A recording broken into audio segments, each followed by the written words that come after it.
মৃত্যুর ফিতনা কি জানেন? শয়তান চায় ওই সময় আপনাকে গুমরাহ করতে।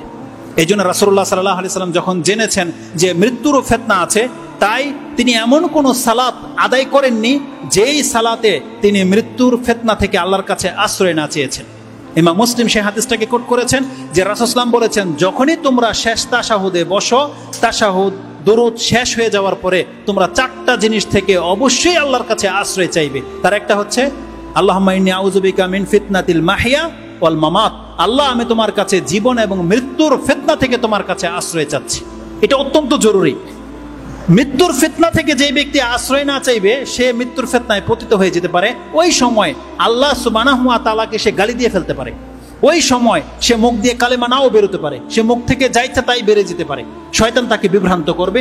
এই জন্যে আল্লাহ চাইলে আবার আপনাদের সাথে দেখা হবে কিনা জানি না, তবে এই মৃত্যুর জন্যে, ভালো মৃত্যুর জন্যে দুইটা কাজ আপনারা করবেন। মৃত্যুর ফিতনা থেকে আল্লাহর কাছে সবসময় আশ্রয় চাইবেন, আর সবসময় আল্লাহ সুবহানাহু ওয়া তাআলার প্রতি ভালো ধারণা রাখবেন।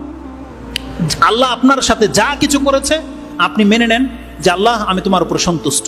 মৃত্যু পর্যন্ত আপনি আল্লাহর উপর সন্তুষ্ট থাকেন এবং আপনি আশা রাখেন ইনশাআল্লাহ হলে যে আল্লাহ আপনাকে ক্ষমা করবে, এই আশা নিয়ে বেঁচে থাকবেন। যখন তখন আল্লাহর কাছে ক্ষমা চাইবেন এবং আপনি মরে যাবেন এটা ভেবেই পৃথিবীতে চলাফেরা করেন। ইনশাআল্লাহ আজিজ, এটা যতদিন আমাদের স্মরণ থাকবে আমাদের পাপ অতটা হবে না যতটা পাপ হয় আমরা মৃত্যুকে ভুলে গেলে আল্লাহর সামনে দাঁড়াতে হবে। এটা আমরা যখন ভুলে যাই তখনই আমাদের দ্বারা পাপ হয়। যেই বিপর্যয় সারা পৃথিবীতে ছড়িয়ে আছে, আল্লাহ তুমি আমাদেরকে সেই বিপর্যয় থেকে মুক্ত করে দাও। যখনই কোনো ফিতনা আসবে আল্লাহ সেই ফিতনায় পতিত হওয়ার আগেই যেন আমরা ঈমান নিয়ে মরতে পারি, আল্লাহ তুমি আমাদেরকে সেই তৌফিক দান করো। এবং আল্লাহ তুমি আমাদের গুনাহ খাতাগুলোকে মাফ করে দাও। এবং যারাই আমরা মুসলিম ঘরের সন্তান, আল্লাহ এই ঈমানের উপরে, ইসলামের উপরে যেন আমাদের মৃত্যু হয়, আল্লাহ তুমি আমাদেরকে সেই তৌফিক দান করে দিও। সর্বশেষ একটা আয়াত শুধু বাকি থেকে গেছে, এটা বলাই হয় না, যেটা শুরু করেছিলাম, আর এটা প্রত্যেক খুতবায় আপনাদেরকে শোনানো হয়। কি? ইয়া আইয়ুহাল্লাযীনা আমানুত্তাকুল্লাহা হাক্কা তুকাতিহ ওয়া লা তামুতুন্না ইল্লা ওয়া আনতুম মুসলিমুন। দেখো মরবে তো সবাই, বান্দা আল্লাহ আমাদেরকে মেসেজ দিয়েছে, বান্দা তুমি মুসলমান হইয়া মইরো, মুসলিম না হইয়া তুমি মইরো না। এটা একটা চরম মেসেজ আল্লাহর পক্ষ থেকে। তার মানে কি জানেন, আপনি যদি মুসলিম হয়ে মরতে পারেন আল্লাহ ওয়াদা করেছে বান্দা তোর পাপগুলোকে মাফ করে দেব, কিন্তু শর্ত হচ্ছে আমাদেরকে মুসলিম হইতে হবে।